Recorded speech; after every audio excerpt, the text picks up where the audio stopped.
Krijimet më të bukura të artistëve burojnë nga shpirtra të lënduar, por jo të thyer. Poetja vlonjate Giulietta Fera i zgjedh Shkodrën për të bërë promovim në parë në Shqipëri të librit të saj e vuajtur por jo e harruar. Shqipëria ka arritur burnesha dhe burnesh nuk do të thotë marrësh vendin e mashkullit, por do të thotë të ecësh përpara me fatin që të bie gjatë jetës. Një jetë e trazuar të cilën ajo nuk nguron për ta ndarë me teleshikuesit e emisionit Arom Shkodre, si një mesazh i fortë për gratë që ta duan veten dhe të mos i nënshtrohen dhunës, në çfarë do lloj forme qoftë ajo. Vargu më çliron, është gjithçka që kam brenda në shpirt.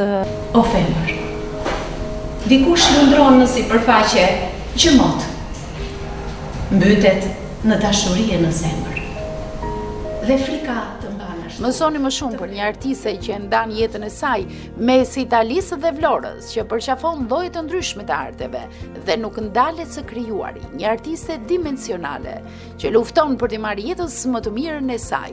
Të premten, datë 7 nëntor 2025, ora 21, në emisionin Arom Shkodre të TV1 Channel.